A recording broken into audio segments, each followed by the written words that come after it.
Our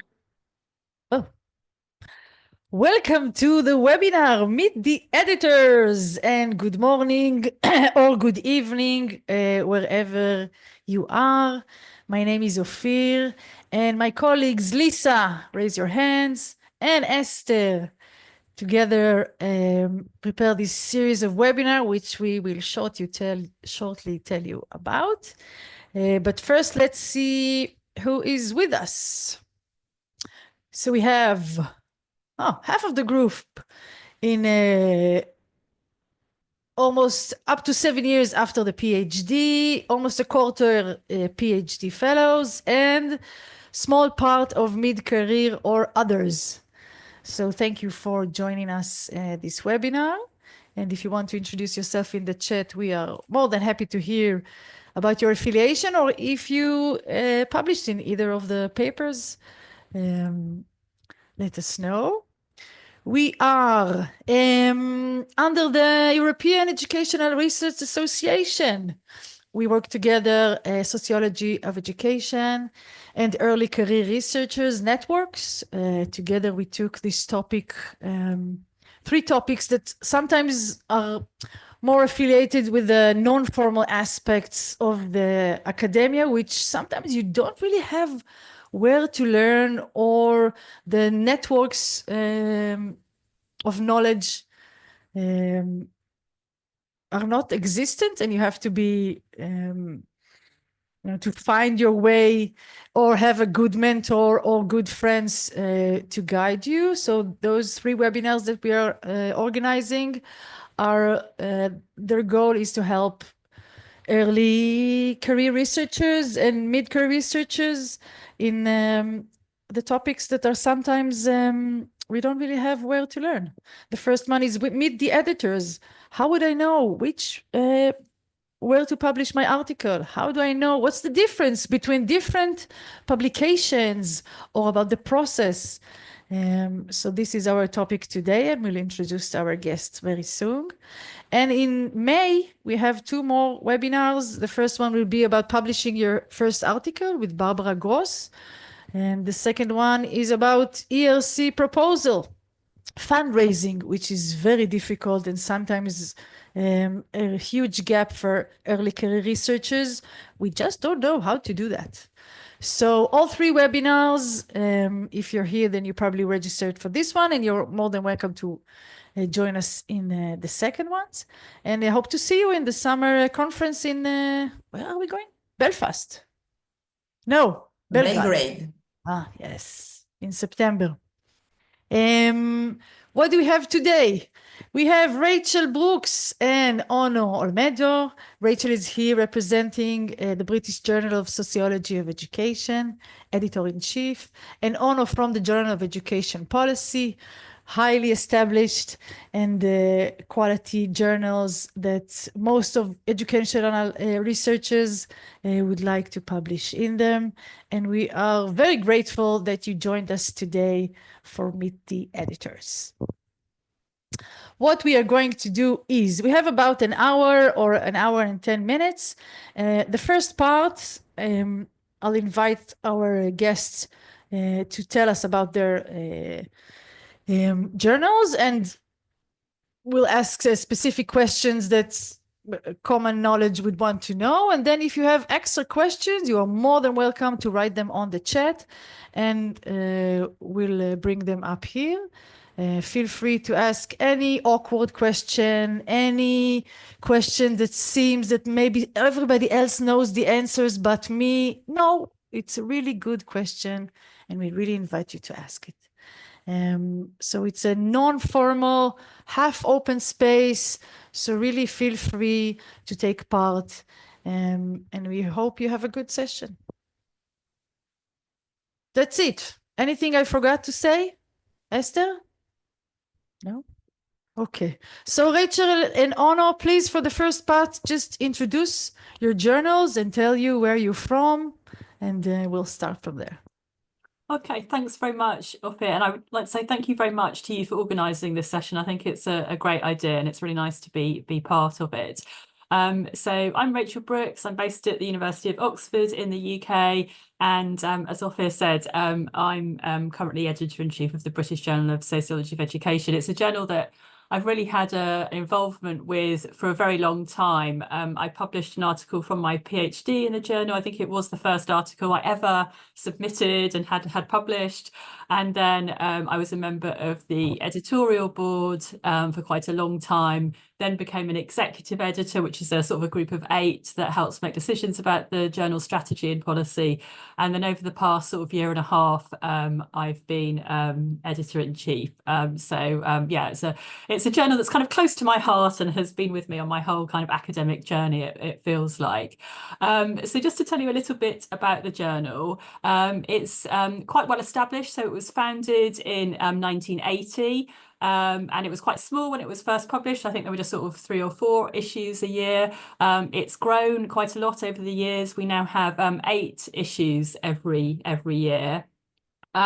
It obviously focuses on the sociology of education. The clue is in the title, but I think the British in the title is perhaps a bit misleading because we do like to think of ourselves as an international journal. We're very keen to have submissions and to publish articles from across the world. Although if you actually look at the articles that are published and the pattern of submission, it is still quite UK dominated, but we have been trying to take action to rectify that a little bit. And I'm happy to say a bit more about that later on if that's helpful. The scope of the journal, I'll just read out what it says on our website because I think it kind of summarises it quite well. So the journal publishes high quality, original, theoretically informed analyses of the relationship between education and society, and has an outstanding record of addressing major global debates about the social significance and impact of educational policy, provision, processes and practice in many countries around the world. So that's the broad scope. And I would say, and again, this is perhaps something for Q&A later on, that, we have no kind of commitment to particular topics or particular methodological approaches or particular areas of the world. Really, all articles that are submitted are judged on their merits in terms of their kind of, intellectual contribution to the sociology of education. I suppose one thing that perhaps differentiates us from some journals is that we have quite a large editorial board and all our reviewing is done within that editorial board. So we don't send papers out beyond that group of about 70 to 80 people. And that means that, I think that's been an important principle of the journal for a very long time. And what that means is that we have quite a lot of consistency over the kind of quality of reviews, and our reviewers, our editorial board members, hopefully develop a good understanding of what a kind of a good article for this journal looks like. So I think the quality of the reviews is really helped through that kind of policy. And it also means we don't kind of have to struggle to find reviewers. Again, that's something we might come to a bit later, that I think one of the challenges in the academic environment at the moment is that people are very pressed for time. It can be very difficult to find reviewers.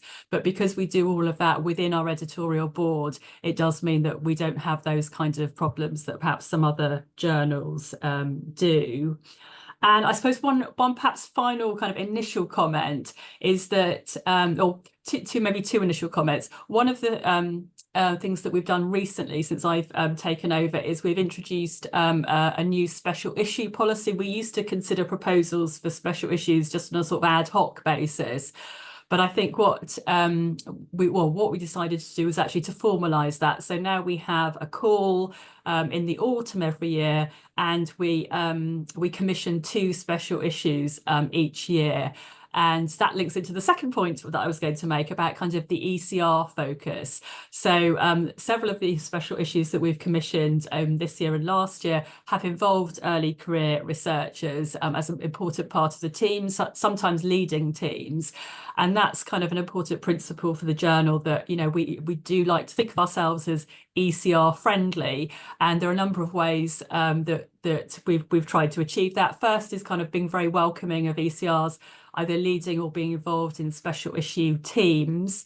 Secondly is, I suppose, inviting and encouraging ECRs to put themselves forward as members of the editorial board. So if you look at the list on our website of members of the editorial board, there are quite a few early career researchers there, and we think that they bring an important perspective to that reviewing process and to the editorial board more generally. And then I think if you look at the kind of the papers that we publish, ECRs are very well represented there. We don't collect statistics about people's career stage when they submit. So I can't report statistically, but I think qualitatively, they are very well represented. And each year we have an ECR prize for the best paper by an ECR published in the journal the previous year. And that does involve us going back and identifying all the papers that are kind of, eligible. And it is normally a large number each year. So I would say that I did see in the chat that somebody unfortunately did have their paper rejected by the journal. So apologies for that. But generally, I think we are a very welcoming journal for ECRs, and many people do publish work from their PhD in the journal. So is that enough, Ophir, as a kind of an opening kind of introduction to the journal? But there are some more specific things I can say later on if that's helpful. That was great. Thank you, Rachel. Oh, no? Yeah. Can you hear me now? Hi guys, I'm Antonio Olmedo. I'm an associate professor at the University of Exeter, and I spend my life between, well, England and Spain in general. I've got loads of questions for Rachel because there's quite a few interesting practices that we could learn from at the Journal of Education Policy. What can I say about the journal? Let me share my screen 1 second, because I have a couple of slides that we used very recently that might be helpful to guide this. Is that now accessible to all of you? Yeah, okay. So the Journal of Education Policy, it's a well-known journal within the field. I'm not sure how many of you have come across it in the past, or whether you've tried to publish or send your work, or are aspiring to send it. Big invitation here to do so, if that's the case. And the way we're structured is slightly similar to the British Journal of Sociology of Education. The journal is managed at the moment currently by both Andrew Wilkins from Goldsmiths and myself. It's had a long history of editors-in-chief there, of people that colleagues may very well know. And then sitting alongside us, there is a team of lead editors that are spread throughout the world, and you've got the names there. And I just want to make that clear to everyone. So you feel free to reach out to these people and ask as many questions as you want to. Everyone is very willing to answer questions and engage with potential authors. So that's a first step, and perhaps a first good tip. And it's like, when in doubt, just reach out to the editors, and if we don't reply soon enough, then nudge them and send a reminder, because people are busy. As you can see, we've got people from North America, mainly Europe, Australia, and the UK, and there is plans at the moment to bring in an African colleague, still looking for some Southeast Asian and some Latin American representation that we had in the past and we've lost now. We feel that it's very important to have someone from each region in order to be able to attend better to the current debates and discussions, and perhaps to engage more truthfully with this decolonization agenda that is quite important for us at the moment. So those are the names there, and again, as I said, feel free to reach out and ask questions and engage at all times. In terms of the journal and what we're looking for, okay, as Rachel, I would direct you straight away to the journal website, and this is perhaps a piece of advice, not just for us, but for everyone. Just have a look at what the editors are looking for, and it tends to be written in a more or less accessible way there. We very recently reviewed it and put a lot of hours in the wording of this. But if we want to learn together between the lines, perhaps this is more important. Okay, in all the worldly like paragraphs. This is what we are truly looking for. This is the message that we want to convey. So our journal is very specific, as the title, announces. We are very much, if I hover with my mouse, would you be able to see that? Moving about in the screen, yeah. So we're very much looking for analysis and theorization of policy, and that's perhaps one of the key points. We'll discuss later about mistakes and what we're looking for if you want more details or more specifically. But we are not looking for descriptions. We are not looking for recipes. We are not looking for suggestions to politicians. Okay, this is an academic journal, and we're very much wedded to that idea of presenting analysis very much and strongly accompanied by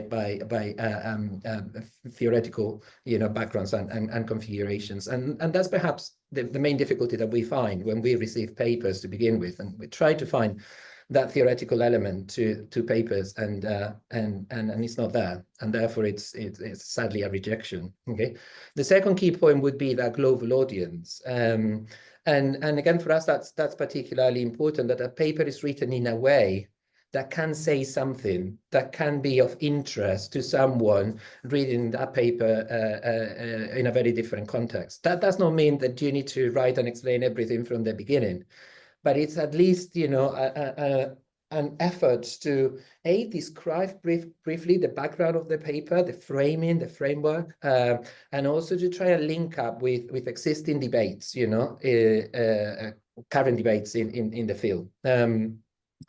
And this is a problem that we find with perhaps our two main sources of papers. As Rachel said, our two main sources of papers are both Britain, the UK, and the United States. And what we find is like colleagues forget to explain what they're talking about, and we read them and understand them because we might be more familiar with the context, but we are very, very aware that no one else would know what they're talking about when they start engaging with debates on charter schools or academies or Ofsted and inspection systems, etc., etc. So again, that would be particularly important. Next point that defines the journal would be kind of like an attempt to engage with colleagues and invite colleagues to work on innovative methods and conceptual tools and explain them properly. Okay, this is a place where we can experiment, and we're very much open to invite people to be brave and blunt and to try and do things differently where possible. And the journal is well known for having done that for decades, and we would like to continue that tradition. So we will ask colleagues to explain their methodology clearly and explicitly, but also to try and innovate on that front and explain such innovations and where it lies. And let me just simply finish by saying that this is perhaps the most important point. It's in the middle there, it's in red, and it's that we are not wedded to a particular branch of theory or orientation, but we ask you to have one, okay? We are not specifically looking for papers that belong to a specific epistemological or ontological paradigm, but we would like you to at least identify yourself and discuss it. And I would go as far as saying you don't even need to know what you are in a very Foucauldian way, but at least we would like you to discuss it. We would like you to acknowledge it. We would like you to situate your paper within that epistemological and ontological universe or continuum or whatever way you want to say it. So that's a debate that we are actually actively looking for when we open any submission, whether it's in the introduction or in the methodology section or whatever colleagues want to locate it, and perhaps go back to it, towards the end in the conclusions and tell us, what your paper is teaching us and what writing the paper has taught you, in that sense, whether you are the same or a different type of academic after having, written the piece. So I would say perhaps that's kind of like the message. That's what we are currently looking for. I don't know whether I've left anything that you would like me to build on right now, or perhaps like engage later on with this when we go. I think with the questions it will come. Thank you, Anna and Rachel. So the first question is, what makes a paper strong? What characteristics do you see that will make it suitable for your journal? Like, how do you know if this one is good for your journal or not? Do you want me to go first? Yes, ladies. Okay. So I guess I'm going to repeat quite a few things that Anna has just said in relation to what they're looking for in the Journal of Education Policy, because I guess there are quite a few commonalities.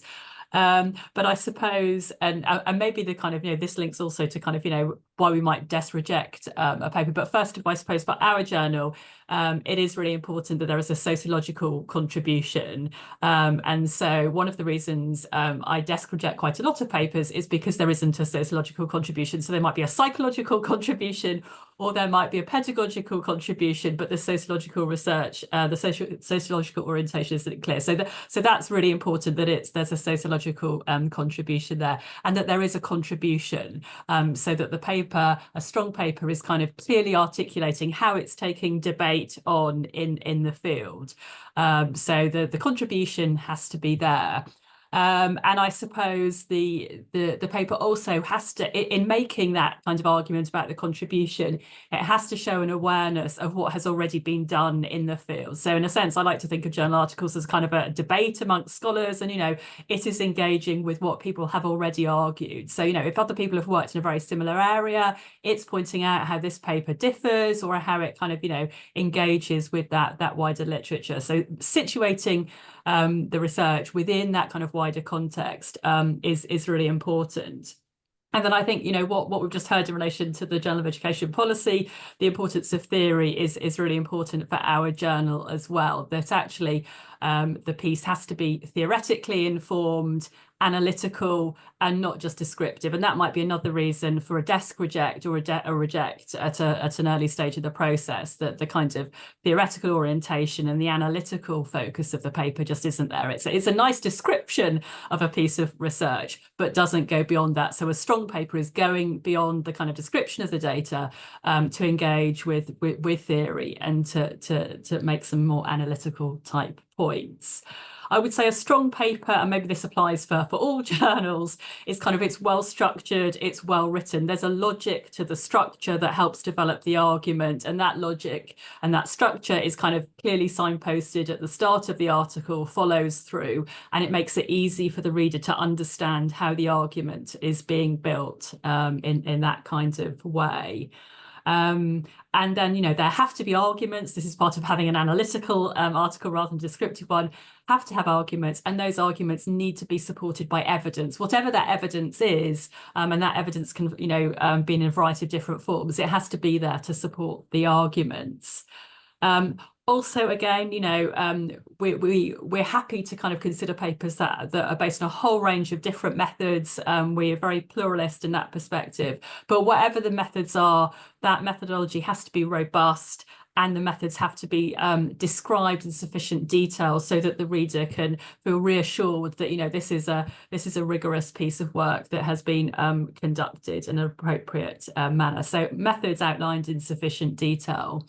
And then I guess, an important question is kind of, so what? Why does this matter? A sense that the author is trying to convince the reader that actually, this is significant research. And that significance can be in a whole range of ways. It could be theoretically significant, methodologically significant in terms of wider messages for policy or practice in education. But that the reader they're not just describing kind of, a small scale piece of research that has kind of, just interest to them. They're thinking about that wider picture and how the article kind of contributes to that as well. So I think those are kind of some of the kind of key characteristics that I would think go to make up a strong paper. Thank you. I couldn't agree more. If Rachel was speaking on behalf of the Journal of Education Policy, it would have fit it spot on. And I think it shows the synergies between the two journals at the end of the day. Although we have that more narrow focus on policy, But, and this is a bit, but our take-home policy is a very broad take-home policy, and if the journal was called the Journal of Education Policy Sociology, it would equally fit very well, you know, the aim and the direction. Just a few things to add there, because I very much agree with everything that Rachel has said. If we want to go down to the practical, you know, strategy and tips, just simply to highlight the need to very much state your contribution to knowledge. And it might be a very interesting paper, but that needs to come across quite clearly. And I would say the sooner the better in the paper. So that introduction needs to be very strong. I don't know, Rachel may be able to tell us about their numbers, but we receive about possibly 50 to 60 papers a month. That would be an average. Like a good month could be less for us editors, and a bad month could be way more than that. We need to go through a lot of papers in a relatively short period of time. So the clearer, you know, these points that Rachel has just mentioned from the very beginning, the better. So share your contribution to knowledge, identify that niche concept or theoretical discussion, and make it well known. And equally your geographical contribution. Okay, where is your paper based on, but also how it speaks to other contexts, you know, and be creative in that sense. Be very imaginative. Try and put yourself in the shoes of someone who's sitting like literally thousands of miles away from you, and explain to that person why is it worth reading your paper. Okay. The point Rachel says about the evidence and the backing with evidence is key for us, but we are finding more and more the opposite. We find very descriptive, rich in terms of data, both quantitative and qualitative papers that are lacking that connection with theory. And if they do so, they do so pretty much at the end in a final kind of like discussion of findings or of a very long and wiggly conclusion section, and that's not what we are looking for. We would like you to make the reader participant of your thinking process, you know, and both your analytical and your theoretical thinking process as you're writing. So that theoretical discussion for us, it's not just a matter of style, whether you're situated in one point or another of your article. It's actually informing, you know, your description, if you want, as well, and helping make that step towards, you know, the theorization of a level of abstraction.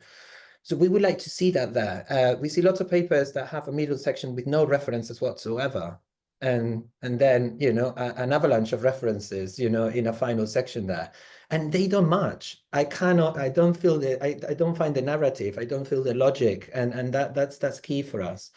And perhaps, and maybe this is something interesting for Rachel to also like come in a minute, is situate your paper within the debates that are currently happening in the journal. And that's particularly important. They might have something new to add, and in that case, it would be very good for you to like point it out. But it wouldn't be too difficult to go back to, you know, the last few years or decade, you know, within the journal and find some anchoring points and make those anchoring points, again, explicit. You know, I'm joining, I'm linking, I'm contributing, or I am, you know, in direct discussion and disagreement with, and make that clear. This is important for two things. A, because we keep those big debates and conversations alive, and we're very happy, very keen to do that. Perhaps we will do that more explicitly in the future. And it's also got to do with the ranking of the journal. I've got another slide there with the ranking and where we sit, you know, and what it means to maintain a journal, you know, in specific, you know, position within the rankings. And I say in that slide, we do not care about this. You know, as editors-in-chief, as lead editors, as an editorial team, we do not care about the position of the journal in any, you know, kind of like abstract, meaningless kind of like charts. But we know that it means a lot to colleagues that are applying for jobs, that are applying for promotions, that need to, you know, kind of like use their contribution in other ways. And pragmatically, this is important. The journal helps in that sense. And I think both journals help a lot in that sense. So we want to recognize that. And it's important to reflect on how, you know, the journals are positioned within those rankings, and this has changed recently. So at the moment, I think we're just depending on the ranking, completely different debate for another time, but for you to know why we are so, you know, kind of like hard on this. In the number of citations that a paper receives in only the last 3 to 5 years, depending on which index that is. So that means that a very, very good paper that was published 10 years ago and that keeps being a reference, you know, and cited means nothing in terms of the journal's position in those rankings. So that's hence our invitation to keep those conversations alive and signpost, you know, that very key paper that motivated you at the beginning, but also try and track whether within the journal and more recently, you know, that paper has had some kind of like, you know, momentum. It's kind of like doing like forward bibliography searches. It's like not so much like what's this paper citing, it's like who has cited this paper going forwards, and how the debate initiated by this paper, you know, has evolved in time. So that would be my other piece of advice in terms of what we're looking. So we're looking at papers that know that they sit well within the journal because they're able to situate themselves within the journal's contribution. Thank you, Ono. You both talked about things that sometimes are more difficult for early career researchers, like engaging in a more in a large debate, which sometimes you don't know even like who are the main characters in this debate. So you talk about the research that we should do before we even choose where to send the paper. But also you talked about common mistakes that researchers do when they send the paper for the journal. Can you tell us what's the difference between what will make something get desk rejection, or what will make it something that you'll say, okay, I can work with it and I will send it for a peer review. There is a chance if they will work on the paper, it might get better and it can be published. Should I go ahead? Yes, Rachel, it will always be ladies first, always. I feel bad because there's pretty kind of quite a lot of commonality in what we say, so I get the opportunity to say it first. Okay, so I would say, and I don't know if this is the same for journal education policy, but other journals I know, I think there has been a slight change in practice over recent years because, you know, potential reviewers are feeling under a lot of pressure. A lot of people say no to review requests. And I think journals have responded to that by perhaps being a bit tougher with desk rejects, because, you know, that then means they don't have to go out to some reviewers. And I think there's a concern about, you know, sending a potentially weak paper to a reviewer who's very short of time, etc., etc. So I think in terms of the broader journal landscape, that is just something to be a bit mindful of. And if you get a desk reject, not to be kind of too upset about it, because it might be just because the journal is being very, very scrupulous about who is sending a paper out for review. So that's less of an issue, I suppose, for my journal, because, as I was saying, we do all the reviewing amongst the editorial board. But still, I'm quite concerned not to demand too much of them. And so the desk reject is quite a sort of, I think it has become a higher bar to get through than perhaps it was kind of 10 or even 5 years ago.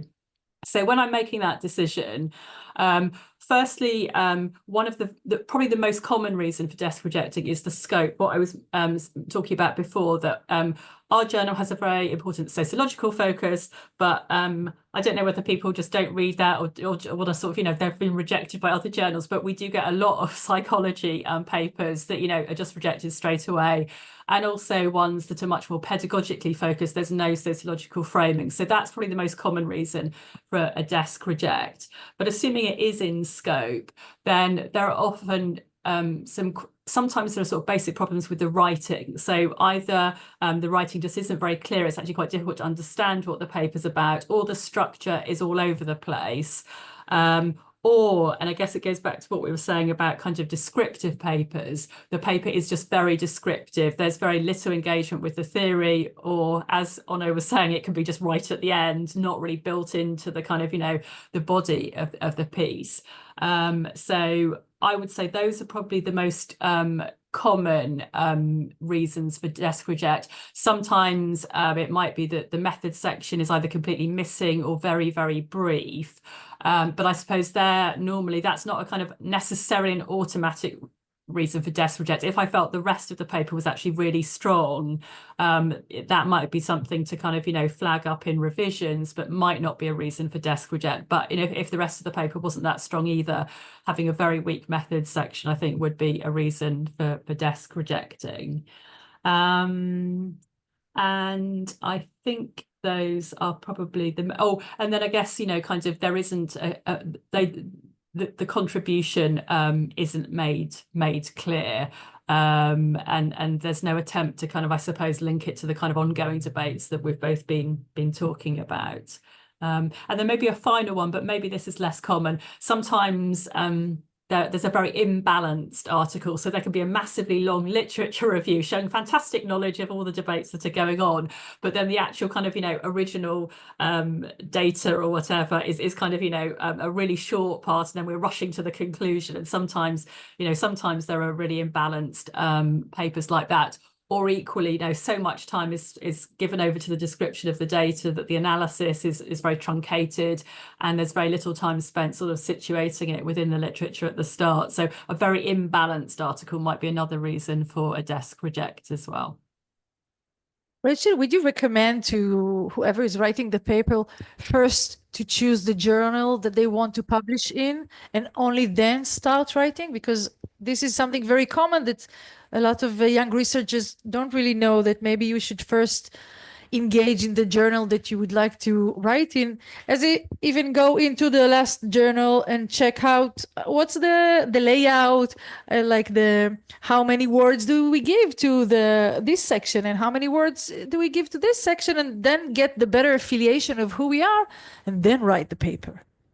Yeah, I think that's kind of often good advice. I mean, I think, say if you're publishing from your PhD, presumably, you'll have quite a good feel for the literature because you had to write a literature review chapter, and you'll know the kind of journals that you have been reading quite a lot. And I think that's a really good place to start. What journals have you found useful? Because there are probably then links between the kind of stuff that's published in those journals and your own work.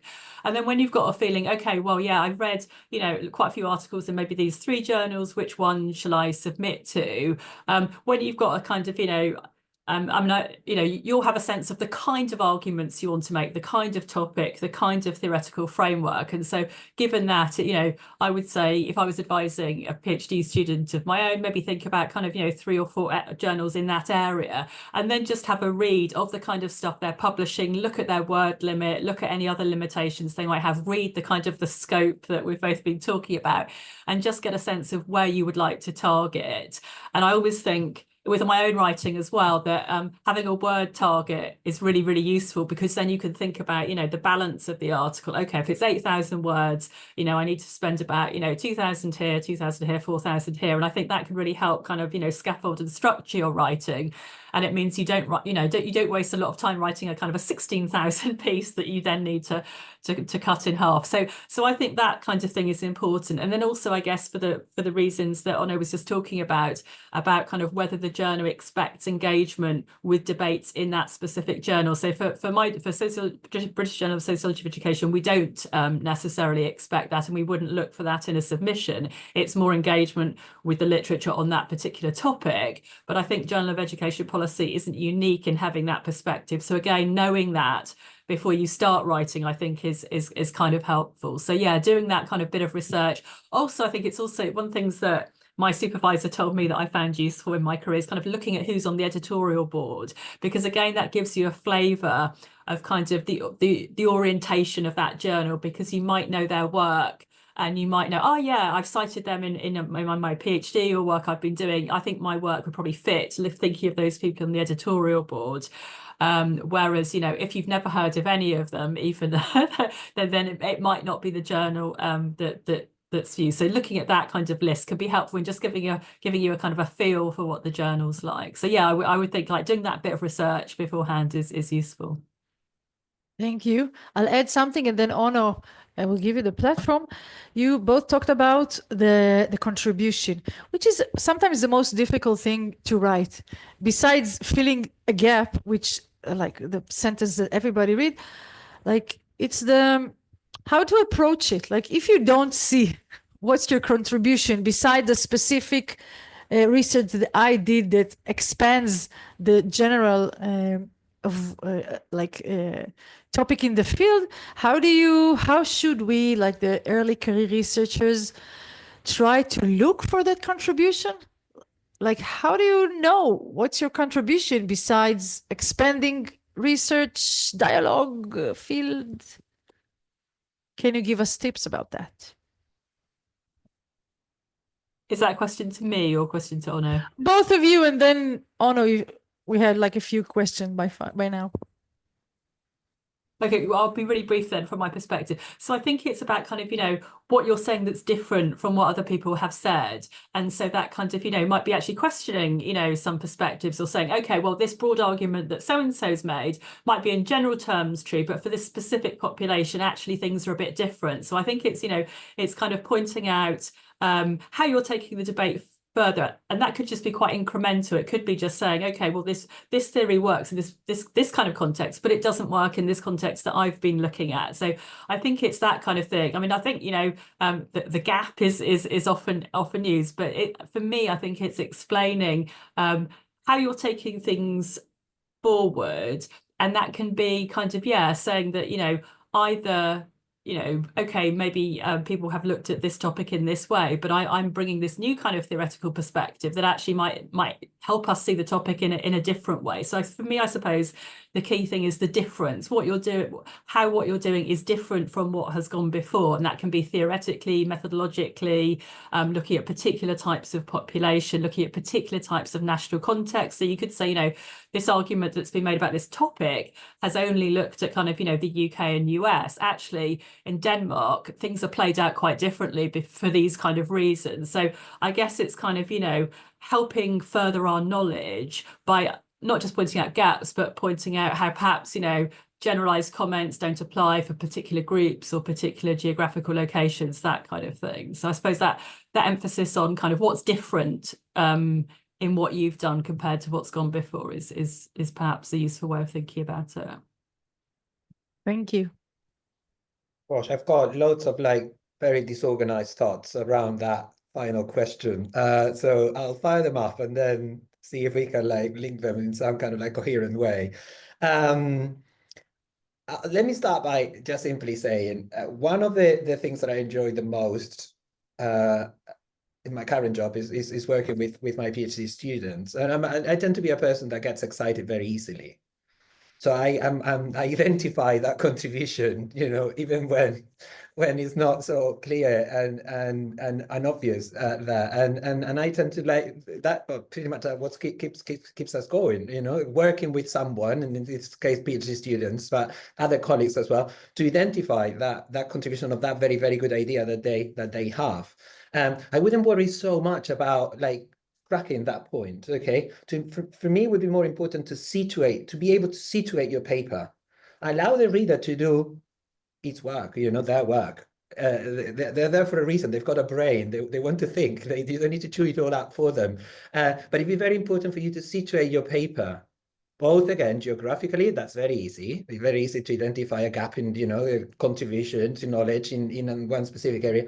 Theoretically, you know, again, you might not say how far your paper is going to go, but at least say my paper is talking to this specific debate, to these specific colleagues, you know, to these specific different teams within the field. Okay, whether they're formal or informal teams. So that would be for me enough in the sense of like where to begin with this idea of contribution offer, if that makes any sense and puts people at ease. Have a chat with colleagues. That's again very, very important, whether it's supervisors or mentors or other friends or whoever. Have a good chat or with us. I mean, I've been very recently engaged in publishing with people that I had not known before, and it's just simply because someone said, I want to publish an area on this specific topic that you've worked in the past, you know, on, and I wonder whether we could collaborate. And it ended up being something very, very creative. So perhaps you may be able to find someone with a very specific aim of writing that paper that can help you in that conversation identify that contribution. I'm not known for writing conclusions myself. I take a slightly more post-structuralist approach here. I don't like to tell people what to think, but that does not mean that I kind of tell people clearly what I am thinking. But perhaps stop there. And if that's the case, again, make it clear. And that's the whole point. The whole point is like don't shy off from saying, you know, I want to stop here because I want you to take this further in whichever way you may find, and give options if you want it. It's just simply like say it. If it's there, say it, but don't leave the gap and the void. I know that it sounds very abstract, but it's much clearer when it comes down to writing. The other thing is like I think that actually early career researchers are very good at this. I sometimes struggle more with more experienced colleagues that just feel the need that they don't need to explain themselves anymore, you know, and they can write and say whatever they want. And early career researchers are very careful, perhaps ultra careful. And one of the points is like, again, the contribution is important, but it's also important to leave your shyness to the side, you know, and be slightly bolder sometimes. We stay at the descriptive level because we kind of like sometimes fear going that extra level, you know, of thinking, of like just simply taking a few risks. The Journal of Education Policy is a risk-taking journal. Then be prepared for whatever may come afterwards. But we welcome the risk in that sense, if it's well, you know, well enacted.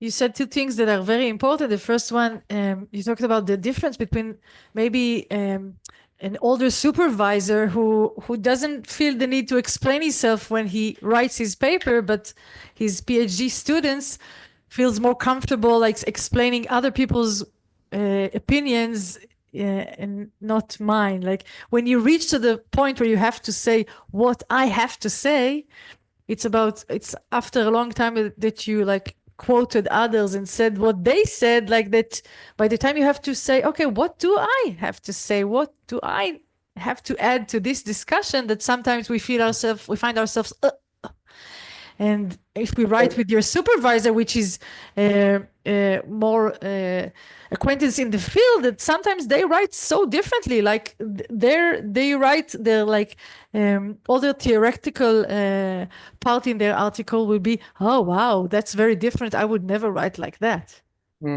So another way of looking at this in my very disorganized way of thinking about the point, this issue is, I mean, I've got my own writing heroes, if you want me to put it like that. So it's people that I like, people that I write and I understand directly for different reasons. So I spend time going back and trying to understand better why is that? Why is specifically that the work of Stephen, in my case, right, Stephen Bull, is so clarivident, you know, it's so obvious to me, it's so like inspiring, and reflect a little bit on those elements, on his writing style, the way he structured papers and ideas and everything else, and not mimic it, but, you know, engage with that. So I would say try and do that as well. And within each one of the journals, as Rachel was saying, we are not looking for people to directly cite papers from JEP, from the Journal of Education Policy. But in doing that literature search, I'm sure that if you're publishing in policy, in one way or another, you might be able to link it back to the journal. So that was a clarification on the point of, you know, the connection and the situation within the journal. The other thing of is like I've been lucky or unlucky to spend part of my academic life in very, very different academic traditions and environments. Okay, the English academia has nothing to do in many ways with the Spanish, you know, higher education sector. In terms of traditions and culture and institutional configurations and roles and everything else. So it's been a very, very interesting learning process.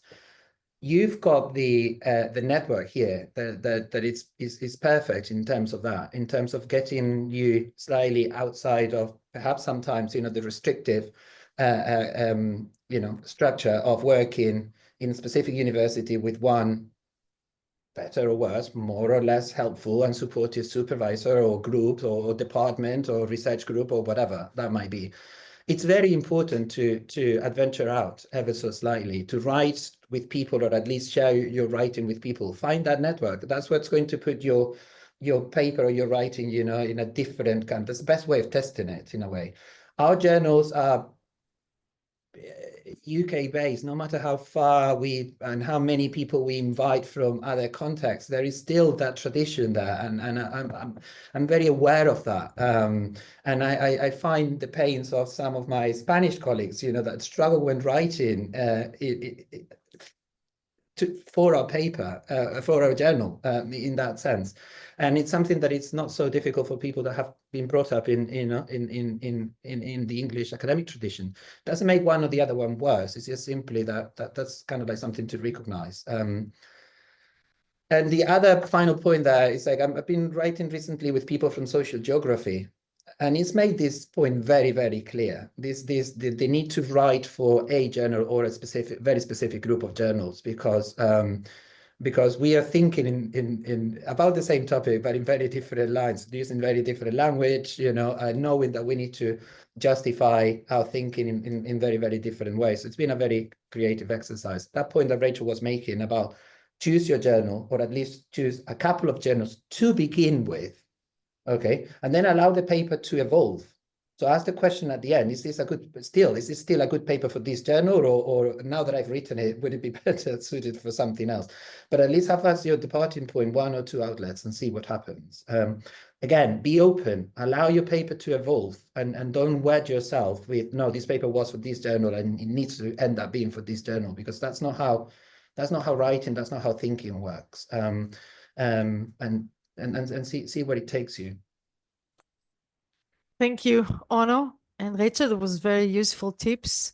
Rachel, do you want to add something before we move on? No, I don't think so. I think that all seemed very sensible from my perspective too. I wanted to add another question from the chat about the evolving of AI, and how do you address that in your journals?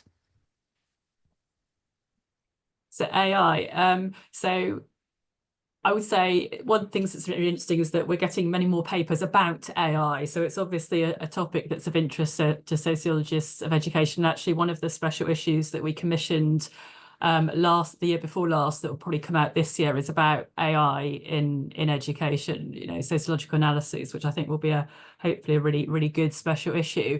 In terms of what I assume you meant about issues around kind of, you know, using it for submissions.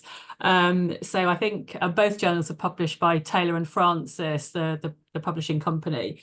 And their policy is that if you have used AI at all in your submission, it needs to be acknowledged in your paper. And it's acceptable to use AI for kind of polishing your writing, but it's not acceptable to use AI at the moment for an intellectual contribution. And I would say that in the British Journal of Sociology of Education, so as far as I can remember, nobody has actually flagged up any use of AI in their submission. So I think authors are very kind of apprehensive, worried about that. But I think, you know, different publishing houses might have different policies around AI. So I think it is really important that you check that before you submit. And if you have used AI to polish your English, for example, that is acknowledged, and that will normally be, well, for a Taylor and Francis journal at the moment, that would be acceptable. So that's from the author perspective. I think the other issue is from the reviewer perspective, because what we don't want to happen is for reviewers to be putting the articles into AI to generate a nice review. That's really important, both for the quality of the review, but also in terms of the, you know, the ownership of the original work, that, you know, authors obviously don't want their work fed into large language models by reviewers. So I think that's something that in our journal we're going to have some communication with our editorial board about the, you know, I'm sure they wouldn't do this anyway, but just to be really clear that that's just not an appropriate you know, thing for them to be doing when they're writing their reviews, because of the importance of, you know, the copyright, etc., around that author's work. So I think there are lots of challenges, and I'm sure, you know, policies and practices will change rapidly over the next few years, but that's the position at the moment in relation to Taylor and Francis journals, I think. Ono, like to add? Not much to add. I mean, we also see it's under Taylor and Francis, and we've got, I believe, again, an editors webinar meeting in a few weeks, very specifically on that topic. So if there's anything different to report back, we might just, we could always send some follow-up information. But I very much agree with everything Rachel said. So my last question is, what do you see major trends like in the conversation in the field? Did you see major trends in the last few years that we, like early career researchers, should pay attention to or be aware to? So I would say, and I said this as well, that actually the topic, we're open to any kind of topic and that we don't have preferences for that. I suppose when we're choosing special issues, we do pay more attention, I suppose, to what we think are, important upcoming topics or topics that haven't been quite so well represented in our journal. So that was one of the reasons for commissioning the one on AI in the recent past. But I suppose just thinking about kind of growth areas over the past, I don't know, decade, definitely around new technologies, not just AI, but technology in general. I would say that's a growth area. Over my career, there's been, I think, a real shift from kind of just focusing on schools education to higher education, but perhaps also a tailoring off of papers on adult education. And I think that's kind of mirrored, what's been happening in education systems across the world, the massification of higher education. And there are many more papers in that area now. I suppose one of the other trends that I suppose I've been a little bit sensitive to is the kind of growth of work on elites and elite studies in various parts of the world. That seemed to be a growth area. So I think we've probably published more in there than we may have done, say, 10 years ago. But I would still say that there are quite important continuities. So, for example, social class remains a really important kind of focus of a lot of papers that we publish. And, a growing, well, in continuing attention to other kinds of social identities, ethnicity, I suppose a much more kind of stronger focus on intersectionality than perhaps we had 10 years ago. So I think those are reflecting kind of, more general trends in sociology.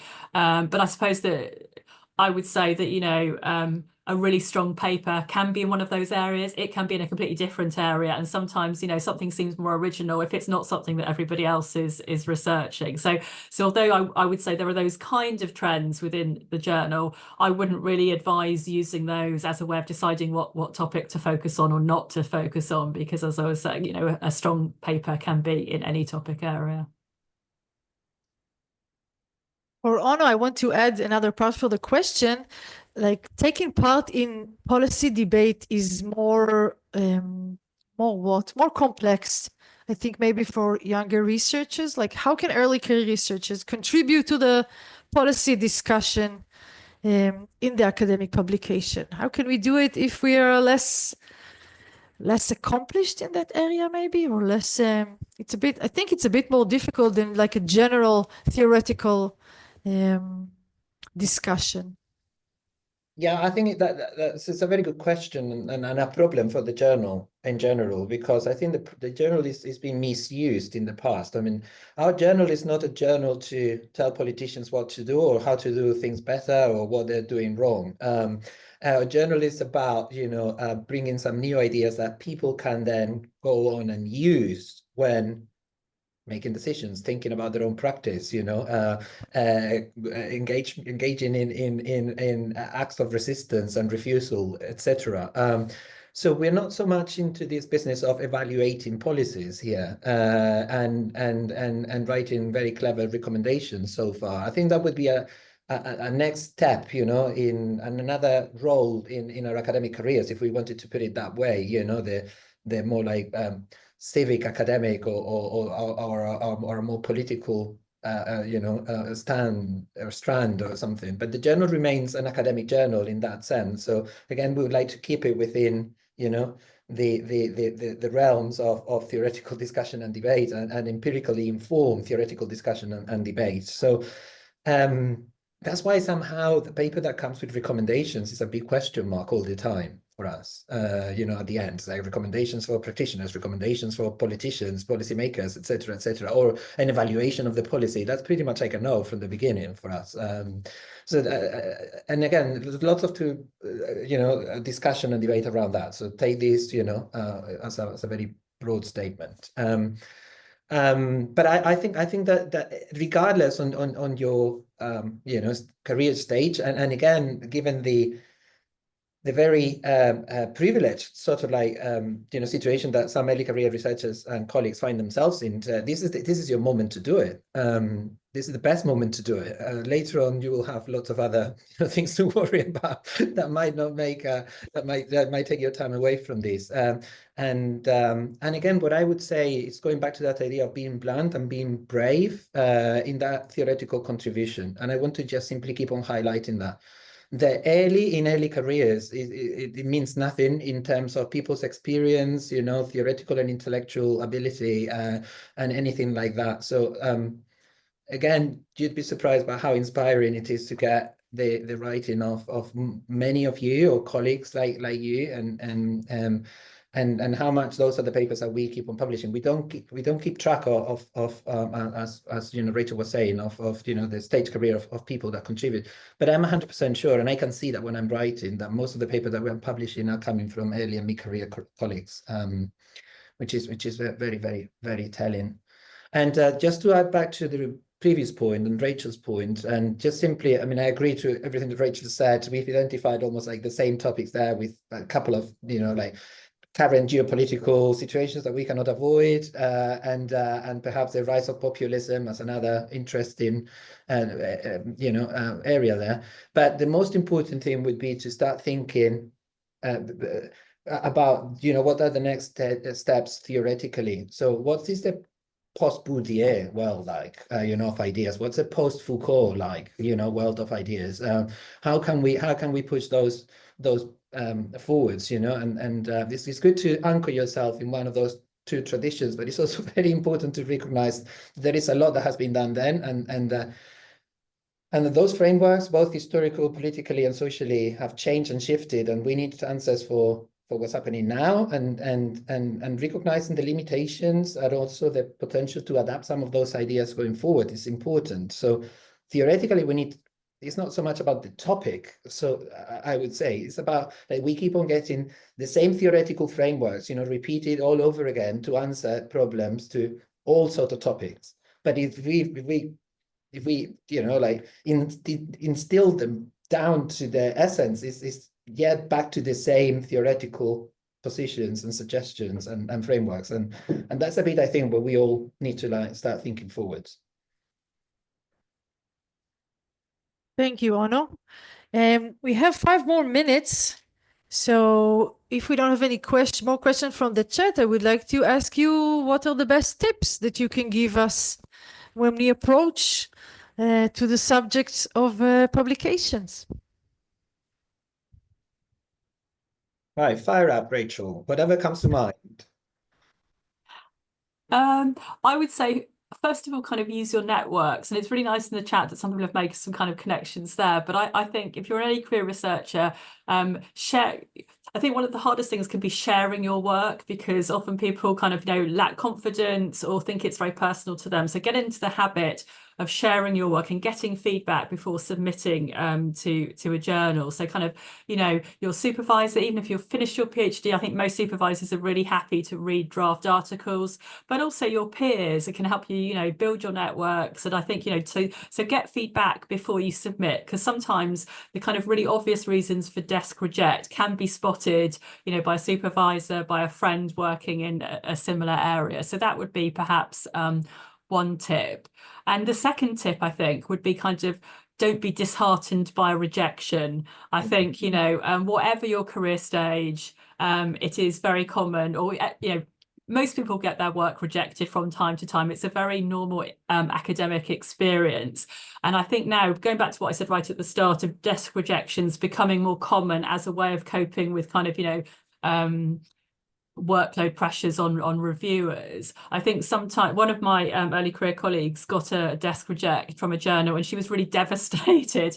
And I think, we talked about it quite a bit. And I think, people are getting kind of more stringent or rigorous at that first step. So don't be disheartened with a rejection. It's very common. It's just something that you need to get used to in academic life. And it might be that, there's really useful feedback from that kind of reviewing process that led to the rejection that can, really help strengthen your article, which can lead to you, being successful next time you submit. So if you've written a paper and it gets rejected, don't just put it away in a drawer and forget about it. Do think about, how can I improve this? How can I use the review process to strengthen it? So maybe that would be my second tip. Don't be disheartened by rejections. We all get them. It's a very normal part of academic life. And it can often, lead to a positive outcome with a much stronger paper. So maybe that would be my second tip. Yeah, just building on that, we have that problem at the journal. We've got a big problem in terms of not being able to find reviewers for papers. We don't have that network that Rachel's talking about, although we've got a slightly similar semi-informal network of associate editors, but that does not always work. But yeah, once the paper is out for review, it's out of our hands as well. If it comes back with negative reviews, there's very little that we can do as much as we like the paper. I tend to follow it up with another personal email saying, I really enjoyed the paper, please try and publish it, please find another journal because it's worth it. There's very little that we can do to overrule the opinion of 2, if not 3 other blind reviewers. And again, that's also important to know how the journal operates internally, or and each journal operates internally. Just tips very clearly, read the aims and scope and make that very clear in your writing, whatever the journal is looking for. I'm going to keep on going back to that because that's our problem most of the time. So target them. We reject 90 to 95% of the papers that we received to begin with, and then that's just simply the preface before we send them out for reviewing. We've got papers on the training of Korean professional singers. Right, brilliant. We could have a stand-up kind of webinar, Rachel, on weird papers that we have received for the that would be quite fun. We could do that. Write a very strong introduction. If we want to go back down to very specific tips, write a very strong introduction with where all this is very clear. That helps a lot, the editors to see through and read past that. Track your referencing and track your ideas. Just make a conceptual map of your paper. Where are they? I mean, can you see gaps there? Can you see that trend? I color code papers with my PhD students when we are doing a few sessions, more like hands-on sessions on writing. Color code your own paper. See where that narrative, the 2 or 3 ideas that are, where are they situated on the paper? Think that if someone does not like your paper to begin with, is going to read it to begin with, for the whole time, by not liking it on purpose. You need to engage with the reader with you, but get them on board on page 1, because if not, the reviewer will be looking for faults rather than trying to save your paper. Okay, and that's kind of my own personal experience as a reviewer. There are papers that you like and that you want to save somehow, because you've already engaged, you've already empathized with that paper.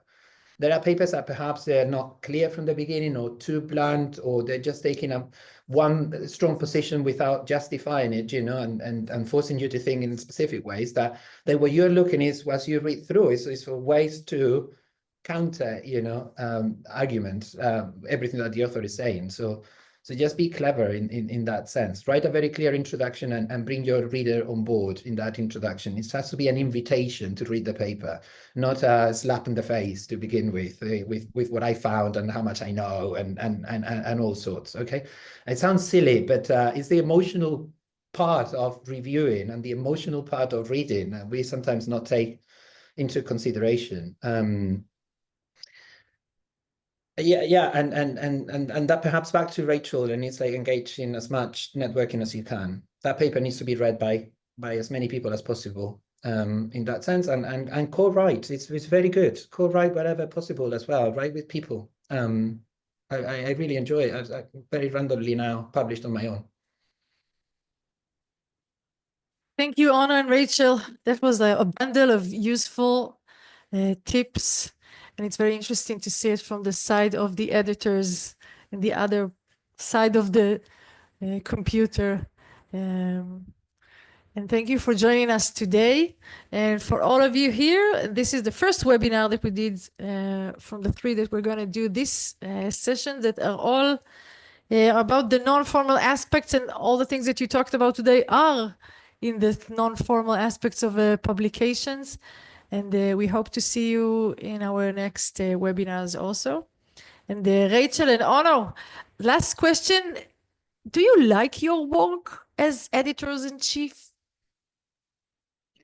Yeah, I would say definitely yes. And to be honest, I think you have to, because there aren't many, you know, it does take up a lot of time, and there aren't a lot of sort of, you know, I suppose financial rewards. So I think, you know, I've really enjoyed, and also it feels like, you know, kind of, you know, supporting the discipline. As I was saying, the journal has been an important part of my my whole kind of academic life, really. So it has a, you know, important place in my heart. But I think also it's just fun because it is a really good way of kind of, you know, just reading a lot of exciting work that's coming from early career scholars as well as others, and also just for getting to know kind of, you know, the wider sociology of education community through our editorial board and through the executive editors. So yeah, so I really enjoyed my work, and yeah, I've enjoyed today's session as well. So thanks for asking me to speak. Yeah, some days I enjoy it, some days I don't enjoy it so much. Those days when I just reject like 25 out of 25 papers is not very like encouraging.